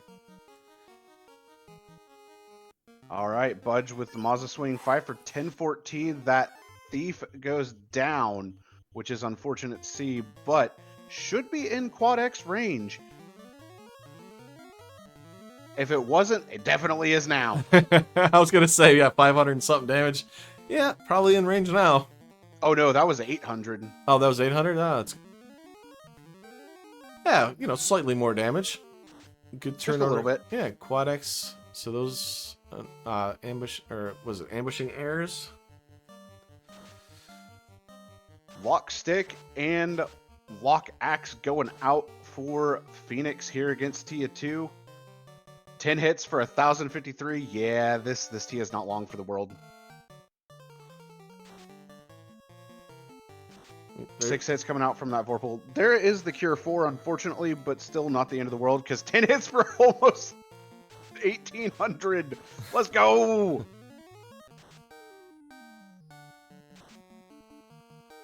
Yep. Bye, Tia. Yeah, that was about 3,200 damage. 3,300 that was dealt in 2 turns. Bye to you. Yeah. So, looking good for punishing Platypi to move on in the brackets. Move on to the round of 8.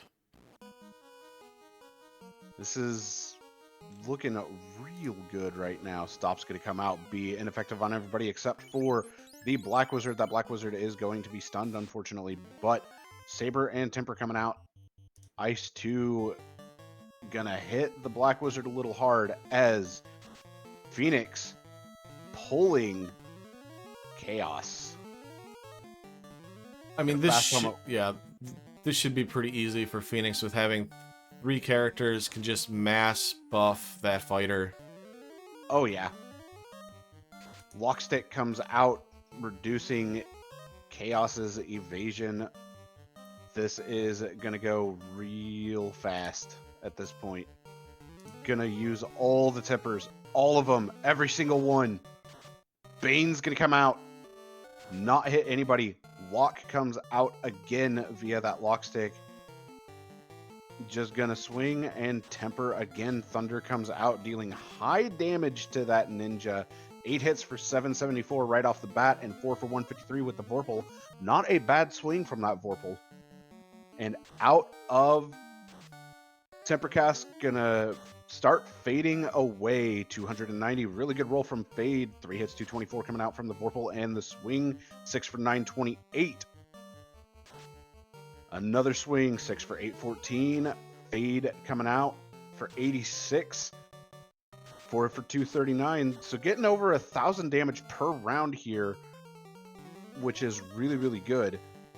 Fade again for 112. Another swing, 7 for 418. This is going to be a low damage round. Maybe not. 419. Nuclear comes out, dropping that ninja down to a knee. Thunder does not finish off the ninja. Fade comes out for 97. Swing from the Vorpal, 3 for 172. Swing from the Mazda, 7 for 791. Should be really close. Vorpal swing, 3 for 109. Cure 3 going to go out, bringing the ninja back up. But Crack says, nope. 7 for 1164 is going to terminate Chaos. That is 1G for the punishing Platypi as Budge is facing Chaos. 2-man, sabering up, tempering up, getting everything ready to go. Out of temper, out of nuke. sabering even more. Fade's going to come out, dealing 101. Time to start swinging for the fences. Going to wall up the red. 6 hits for 1,629 damage. How many rounds do you think, Dang? We're gonna be going down very quickly here with all that. Let's say 3, 4. Let's say 4. So that's 1, right? 2. That's... Oh, come on. Where's the crits? Come on, fighter. Jeez. Time to lock. Crack's going to come out, be ineffective. Swing, 3 for 283. Just not getting any crits whatsoever. Lock's going to come out again. That Knight took a heavy hit, but 6 hits for 598. Going to cure 3 up that Knight. 4 for 662. Cure 3 is going to come out, bringing the Knight back up a bit more. Going to cure 3 again as Nuke Clock. 8 hits for almost 1,600 again. Ice 2 comes out. That red is sitting on a knee. 8 hits, 1560. Get your GGs out for the punishing Platypi. They're advancing, and their FFR bot time was 1 hour, 29 minutes, and 1 whole second.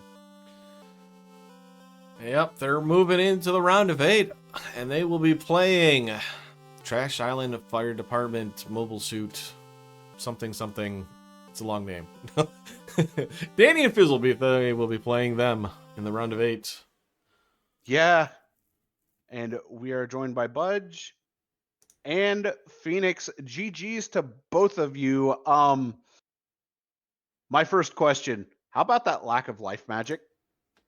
As soon as we saw the red mage was sitting there, I was like, well, okay, let's hope. And we got a cure 3. That was basically our only healing spell in the whole game. So, rough.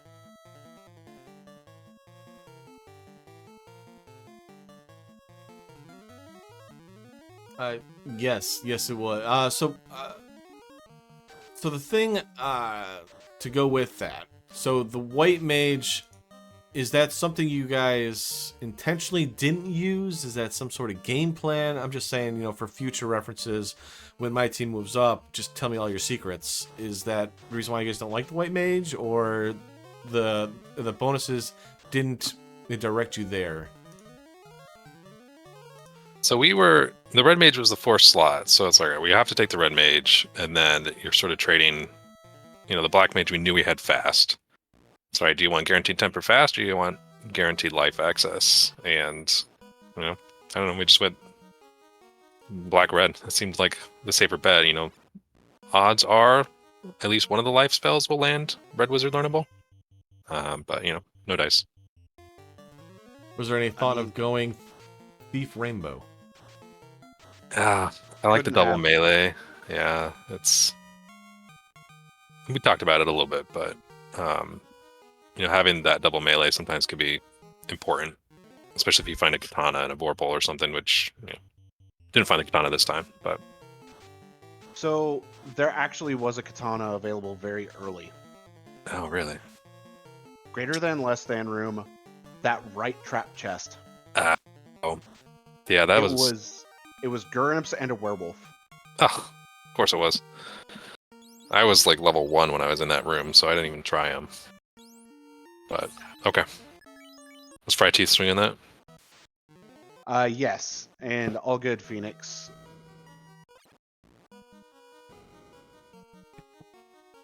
Yeah, on the ninja was a katana, and then obviously the Masa for his solo fights.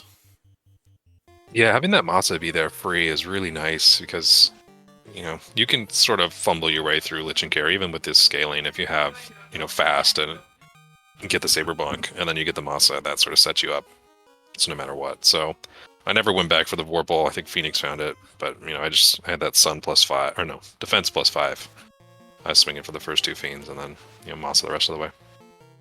Yeah, the Vorpal +1, unfortunately, was not going to be enough output to get it done.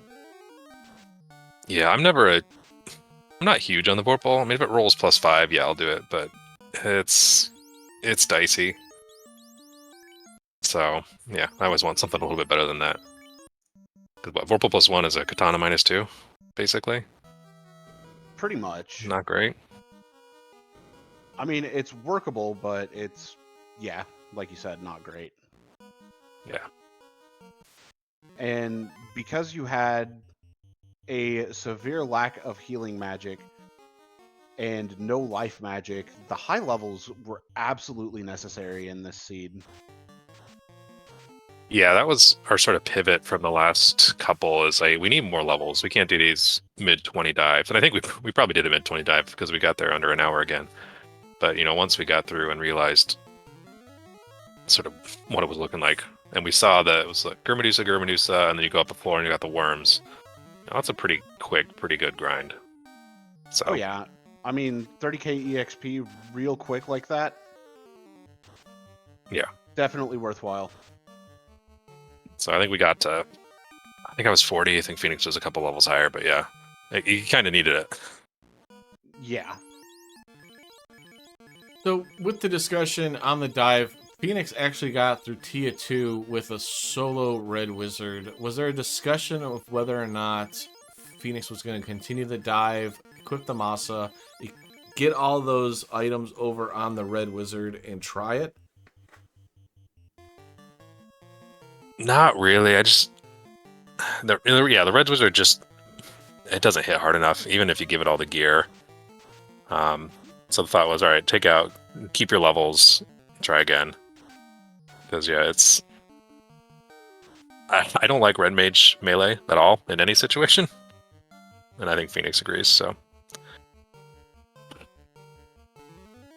although as it turned out, that man mode chaos seemed definitely doable.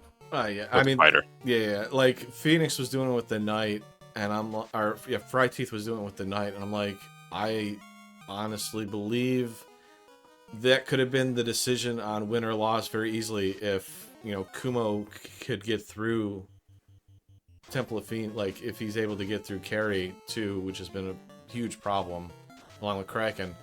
Like that could have been a huge swing if Phoenix doesn't do it, kind of sorts. I was like, that seemed like a missed opportunity, but it didn't bite you guys. You guys were able to, like, the next run, get through it pretty quickly. So you guys made the right choice, got through it. Nice job. Thanks.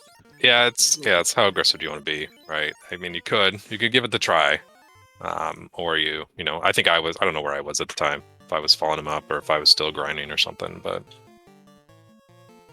yeah. So the question I have is, you saw Canaria super early. I'm about 99% certain you guys checked the white magic. You saw that heal 3 was available. Did you consider going back to grab heal 3 potentially on the night? Was that night learnable? It was. Yes, it was. Hi, Fry Teeth. Hi. I went and grabbed it. I never used it though. Yeah, I think that was... I mean, to be honest, I think you were pretty much using all characters had some sort of important action with all those usable items, magic items, and then you had spells that you needed to be casting. So, like, time to cast heal 3 on a night was a little awkward. Yeah, I probably wouldn't have used it even if I got it. It's just, if it was life or something, yeah, but heal 3 is not going to move the needle. Although I did use 100% of my heal pots on that dive, which is nice. You used all your heal pots, and I believe you used all of your cure 3s as well. Very efficient, right? Oh, you were super efficient on it. All right. Kumo picking up the Maza again, moving some stuff around. And just gonna try to get through the rest of this Topher. It's still very much doable. Yeah, I mean, I don't know what everyone else saw, but I felt like getting, the first two fiends were really the stumbling block in here. Yeah, the first two were just brutal. And then it became kind of a convenient case. I got down to the Massa, because we were, we both knew we needed some more levels, so the plan was to dive for the massa and warp out. I got down there with the fighter, just the fighter and Black Mage alive, and I said, you know what? The fact that they're not done yet tells me this Topher must be pretty bad. So I'm basically going to treat this fighter almost like a black belt and sort of solo grind up the fighter and Black Mage. Which was a really good play. Yeah, 'cause I think after I took that Iron Goal encounter, I think my fighter ended at 48. Oh Yeah, you were 48 there at the end. That makes that solo chaos a lot more tenable too. Yeah. I mean, the solo chaos wasn't too bad because, we had the fast, the saber, lock, ruse, everything you could possibly need. Yeah, that's all the 4 spells you want in that fight. You got them. Yeah, I feel like set RNG was pretty useful here. We had a pretty good plan for all of the fiends, really. And for Lich and Carry, it was really just you got to get through them fast enough before they threw out the big spells. I think Lich had nuclear, Carry had. Did she have a nuke late in the pool? Something bad. So if you didn't kill them fast, they were a problem. Yeah, finding some ribbons would have helped also in this seed. Yeah, I think we only found one. Just the incentive. Yeah. I know there were 2 found, but the incentive one was the one that everybody grabbed. And I think we maybe messed it up on our tracker. We only found 2 loose, I think. Or what was the third loose? We found Bottle, Ruse Stick were loose. What was the third one? Saberbonk. Saberbonk was actually loose? Or no, Saberbonk was the the incentive.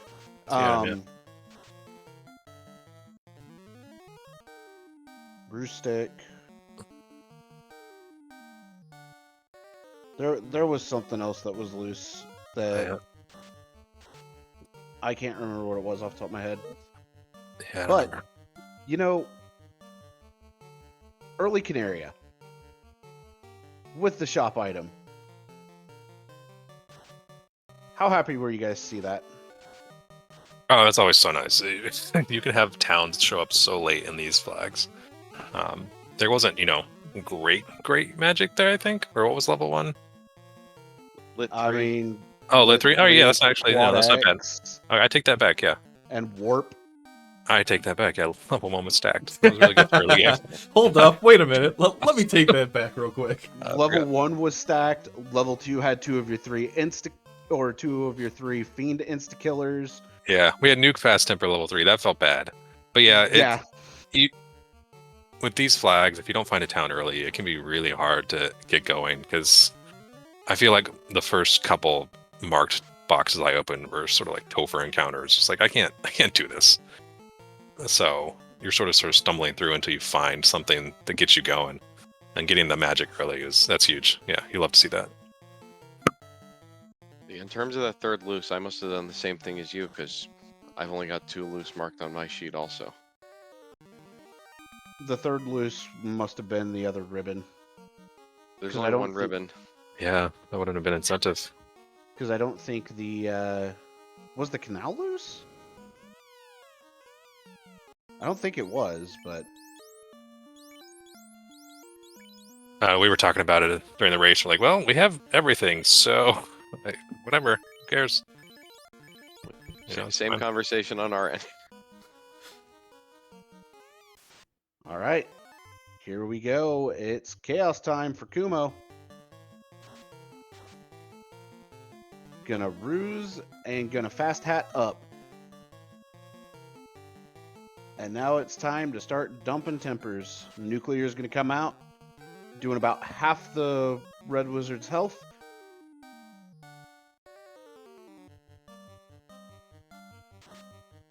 Bane's going to come out, be ineffective. More temper coming out. More ruse. That is max evasion right there. Almost a miss menu there on the temper, and it's time to start swinging. Red Wizard's down to 99 HP. A little terrifying, but definitely doable. Crack's going to come out, do absolutely nothing. Lock goes out to lower Chaos's evasion. 4 hits, 519, starting to look a little bit better. just going to go for it.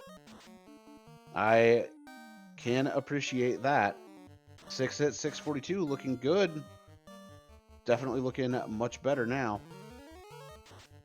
Third lock goes out, and a swing. 10 for 501. Nuclear is going to come out, taking care of the Red Wizard.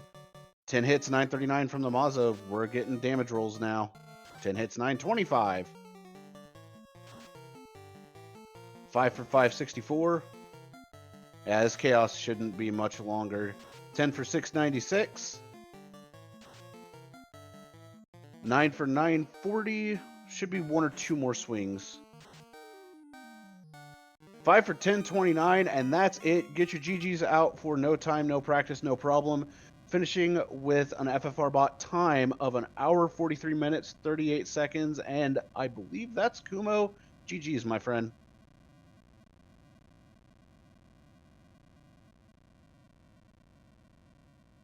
Oh, man.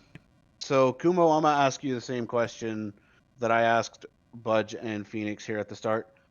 How about that lack of life and healing magic? I was tempted to take a white mage. I was tempted. But this seed felt like at the end you needed those the red mage and the black mage just to get through. I mean, you could have gone Fighter Rainbow. I like my thief. Oh, absolutely fair. That was a rough one. Yeah, that was. I mean, that my partner is in the same feels as you for the way your Topher went. So, I mean, I understand it completely.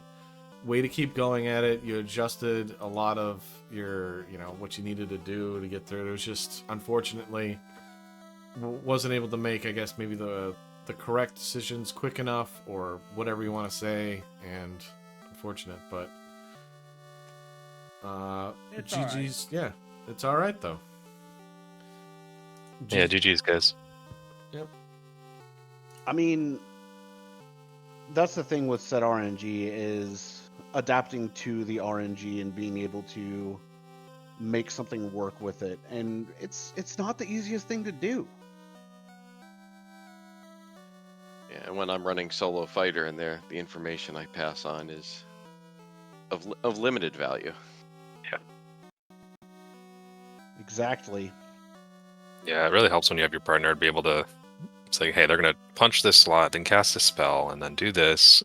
And then you got to think through in your head, all right, I need to move this person here because they'll survive that, and I'll ruse up. And it makes it pretty strategic, which is fun. But yeah, if you don't have that information, it can put you at a disadvantage. Yeah, I mean, yep, that is, which is funny though, because as you said, it's all about communicating, but communicating properly, like making sure. And then you also got to pay attention to, like, if I tell them something, if I have a character dead or not, a character dead, it changes the RNG of, where it gets attacked and stuff. So, the last 2 fights or last 3 fights he did solo, so I was going in there kind of blind. I had a full party when I finally got there. Right? Gary was just giving me the business. I could totally see Bright Teeth going, yeah, he just kept attacking my knight. I don't know why he keeps attacking your other characters. Because that's something I would do to Gregory, I'm just saying. By the way, Kumo, you want to pull your mic a little bit closer to your face? Sorry. It's okay. It started fading out there for a bit, which is why I mentioned it. So I guess to move it around, the thing here to our winners, the Punishing Platypi, you guys will move on to the round of 8. You're taking on the Trash Island Fire Mobile Suit Shenanigans. I added a bunch of things there. How you guys feeling against them? Yeah. I'm sure that's their real name. It's fine. Yeah. I don't know. We'll see how it goes. Last year, or maybe 2 years ago, Danny and Spells up knocked us out, so maybe get some revenge on Danny. I think it'll be challenging. I mean, the whole field is challenging. Fizzle, Danny, obviously both very good racers. I'm sure very good communicators as a team. So we got our work cut out for us. But excited. Keep going. Nice. I'm rooting for you. Make sure to take down Danny. Fizzle's okay, but make sure to take down Danny because she's the one who rolled that seed. So you get Yeah, some at least revenge. Danny can't roll the seeds for us. So that's a win, I guess. Yeah, exactly. The small victories in life, we love it. I mean, Dang and I are the ones that have to worry about a certified Danny special. I mean, for Fried Teeth and Kumo, obviously, unfortunately, you guys are knocked out of the tournament. Are you guys going to be participating in the Tournament of Champion? I play Fried. I think it's open to everybody, isn't it? I don't even know all the details. It's only open to those that have the champion role, and I believe Budge and Fryteeth, you two have champion role. I don't remember if Phoenix does. I think Phoenix does. I think thought Phoenix does. I think he's signed up. I'm signed up Yes, for that. Phoenix So has the champion role. I don't know how I feel about some of these old flags. We'll see how they go. I haven't practiced. I got to get knocked out of this tournament before I worry about that one. So That's fair. I figured I'd bring it up. Get some hype because of this. All the previous champions taking on previous flags, experience our headaches that we had to deal with. No, I'm just kidding. They were all fun. yeah, I looked hey. at the sign up list and like, who on this list can I beat? I don't know. Yeah, it makes it a little more difficult there when it's all Yeah. champions. Like, who's weak here? All right, I'll sign up. There you go. There's your weak runner now. That's not true. For what it's worth, Dang, for that tournament, I keep bringing up our race back in 2019 where I got zapped through 2 ribbons in 1 turn. Look, I just have a better gaming chair. Okay, that's how I Yeah, was able to you win. You do.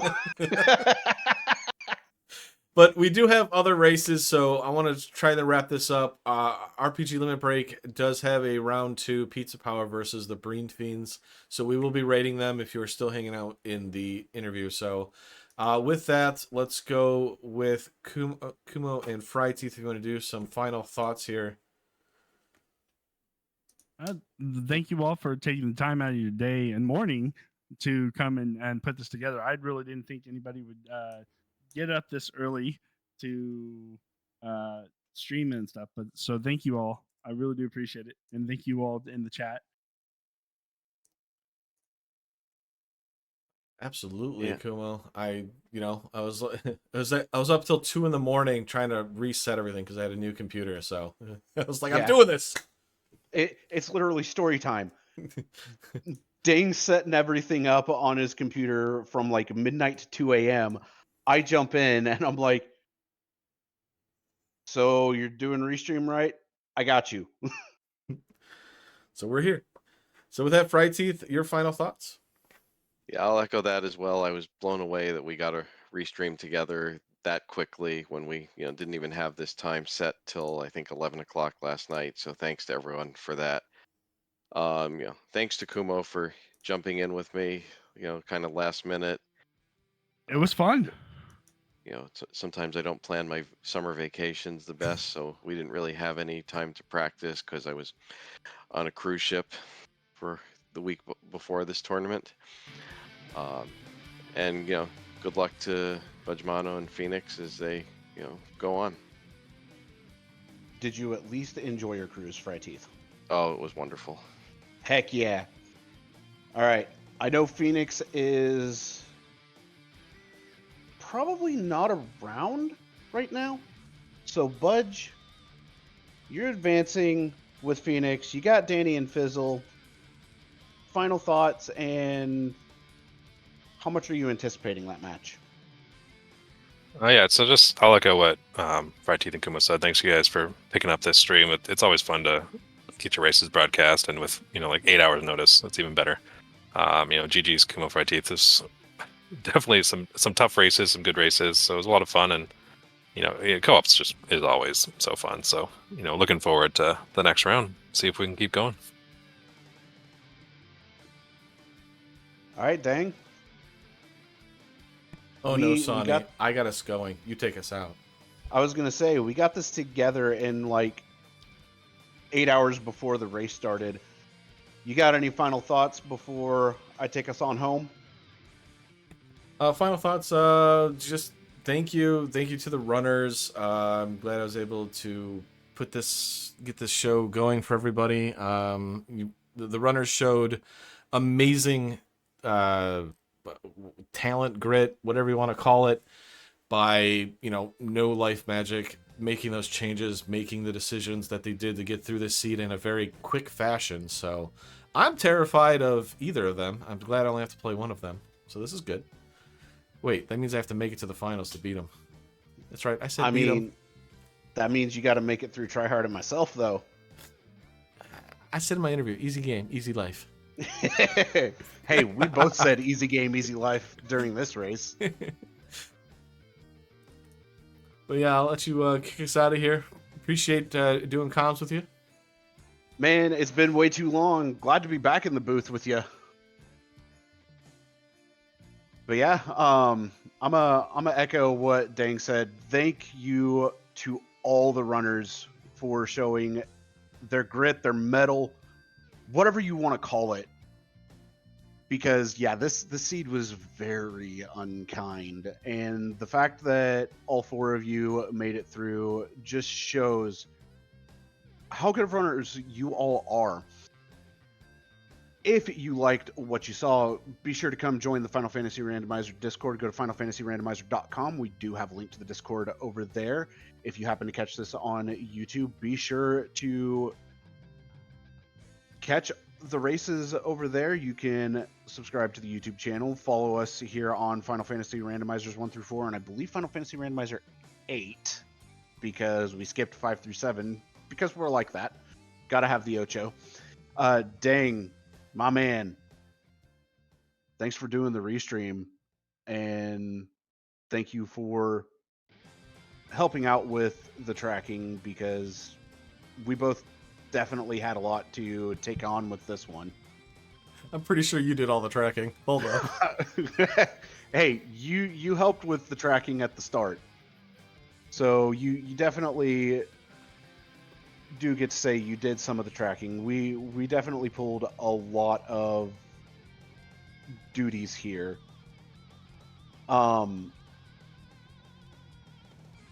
Budge, I do wish you and Phoenix luck going in against Danny and Fizzle. That's going to be one heck of a race to watch. Kumo, Fryteeth, you both have always been really good runners, where it sucks to see you out. You know, we've always got more tournaments, so I know we'll be seeing you in the other tournaments, as well as Fall League, which will be coming around here, I think, in a couple months. But yeah, make sure to join the Discord, give the Twitch channels a follow. Like you said, Dang, I believe we're gonna throw a raid over to RPG Limit Break for that race going on, which is Breen Fiends versus Pete's Power. Right? Yep, I loaded up the raid and I'm about to do it here. So appreciate y'all hanging out. Have a great day. Enjoy more FFR action. We have plenty more next week coming up as the round of 8 will be starting. Yeah.